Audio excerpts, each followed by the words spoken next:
What is up, it's AboveUp, and these are my thoughts on NieR Automata. Now, I beat this game last week and I have some thoughts that I kinda wanted to talk about. This video won't contain any spoilers, though there might be some small things that will stick out as spoilers to people who haven't played the game. I do apologize for that, because it is a very hard title to talk about without really giving anything away. I think a month from now will be a very good time to actually start getting into spoilery stuff. By then I'll also have done the other endings, and stuff will have settled a bit more so I can talk about everything more in depth. Until then, this is like the least spoilery version of a video that I could possibly do. I hope people understand and appreciate that extent of thought into this subject, because I realize that a lot of channels don't really think about this and they just give everything away. Or they tell you that they beat the whole game and they stopped at ending A. Those are always the best, aren't they? So where do you even start talking about a game like NieR Automata? It's such a complete package in ways that I haven't seen in video games in a very long time. It's as if the game itself was designed specifically for me, catering to all the needs that I usually have from a video game. It was some time after I started playing that something in my mind clicked and it made me remember games from Quintet, the ones that I especially love, games like Illusion of Gaia and Terranigma, that explore similar ideas, though those games were made on the Super Nintendo, and I haven't really had that feeling since that era ended. And now we're here in the generation of the PlayStation 4, the Xbox One, and all of a sudden a game pops up that just is exactly like those titles. And for me, that was incredibly special. I have not had that experience in so long. And maybe because of that, I am going to be incredibly biased, because I love this game a lot. I'll have to be honest, I didn't play the original NieR, and I will go back to do that now, but man, it is nice to see a game touch upon this kind of subject matter again. It's not just from a story or world perspective that I especially love this game. It does one of my favorite things that a video game could possibly do, which is readjust the music's balance dynamically based on what is happening on the screen. I don't just mean that in that it raises the volume or lowers it depending on situations, but that it actually has multiple layers of the song playing at different levels, and it's readjusting them based on what is happening on the screen. One good example of another game doing this is Metal Gear Rising: Revengeance, where you have 3 different tracks playing at the same time. One is for stealth, one is for combat, and one is for using your slashing mode, and it changes the volume of the song that is most active at the moment based on what you are doing. If you're undetected, you will get the stealth version. The moment you get detected, you will get the combat version, and once you go into blade mode, you will get the cutting version. And these songs are all playing at the same time, but you usually only hear one track. Revengeance didn't start this, but it was one of the more recent titles that did it extremely well, to a point that I can point at it as an example. I think the first time that I actually became aware of this being done was Skies of Arcadia, where you had 3 different versions of the battle theme, and it would switch out which version is playing based on how well combat was going for you. It was very cool, and this was done around the Dreamcast era. And then we're not even talking about the music itself, which is absolutely stunning. Some of the best music in games in a very long time.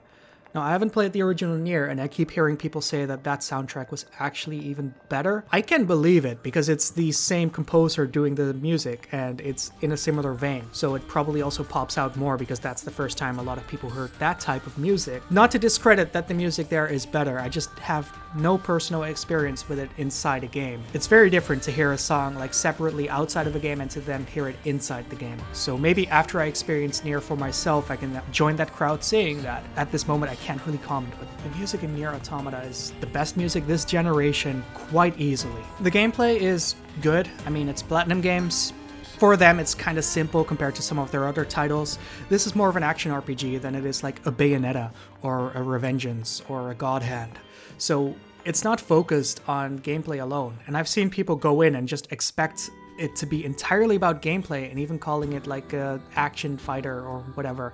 And those people almost always leave disappointed because they didn't get the brilliant fighting game that they wanted. Because this is a game about the story. It's the story in the game that really stands out. Though I do think that quite a few people just jumped in because Platinum made it, and they ended up understanding what this game is actually about and what it's doing. So they got the appeal after they got into it, and they got a fantastic ride. Because the real strength of NieR Automata is the story, and it's a very good one. It might not be as crazy or as large in scope as other Yoko Taro titles, but it is still a fantastically well put together story in the end. I've seen some criticism that it's a generic weep trash story with standard archetype characters that don't really do much, and I think most of the people who come with these kinds of complaints either didn't fully comprehend the story or just didn't play the game and want something to trash it because it's kind of popular.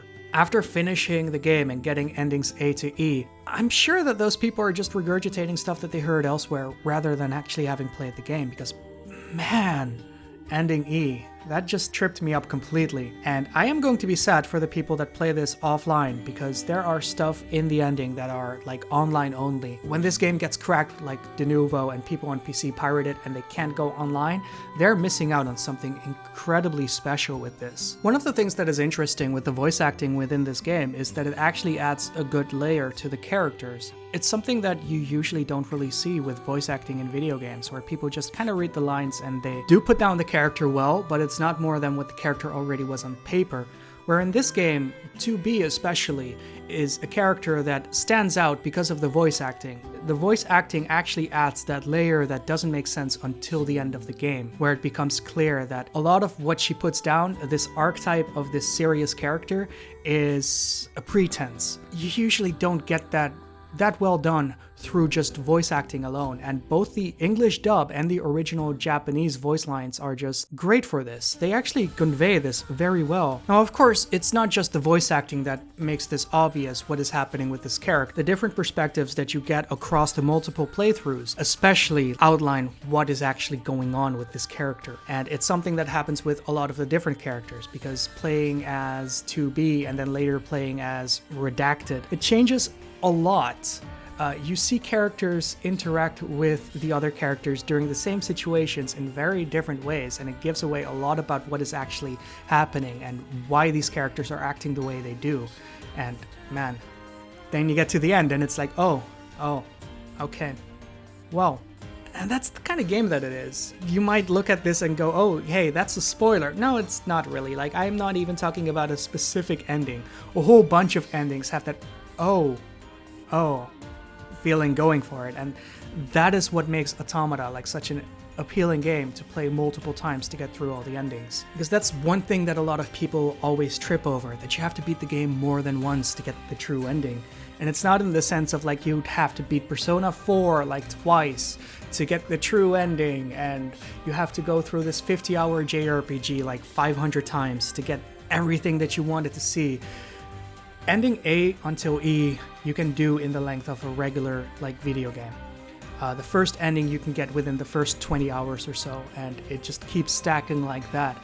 The game isn't absurdly long, it's just the length of a regular game. It just ends when it does because of reasons that you will understand when you get to the points that it ends there. It's actually very well executed, but it sounds strange to people who have not gone through it. I think that's the best way to put it, because it is not a game that follows the typical conventions of a video game that most people are used to, even though it is, in a lot of ways, just a regular video game. In the end, NieR Automata is one of my favorite games this year. It'll likely be my favorite game of this console generation. I know it's really early to call something like that, but I am very confident in this one. Games like this are rare. An action RPG that actually has good action gameplay, you rarely ever see that.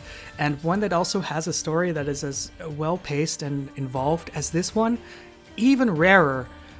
The only game that actually came to mind the entire time while I was playing it was Terranigma, and if you know me, that is my favorite game of all time. So a comparison to Terranigma is not taken lightly. It's the type of game that I'd love to see a lot more of. And it might not be the perfect analogy, but take the comparison with Terranigma as a compliment for Automata, because it put me in the mind of one of my favorite games of all time. Strange as it sounds, as depressing as the game is, it actually gives me bright-eyed optimism about the future of video games as a medium. So long as there are complete fucking weirdos like Yoko Taro out there making video games, I am happy to keep playing them. Do I recommend NieR Automata? Yeah, definitely. If you haven't played the first game and you're wondering if you can still jump in, just go for it. I would suggest maybe watching like the videos that Clemps has put up explaining the story behind the first NieR game, because there are a few connection points. They're not super important, but knowing the context behind them will actually give like a greater value to those situations. It's recommended watching, but like not mandatory watching. Let me put it that way.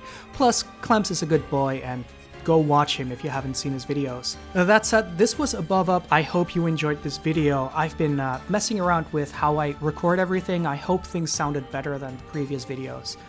And I hope you enjoyed watching this. Anyway, see ya.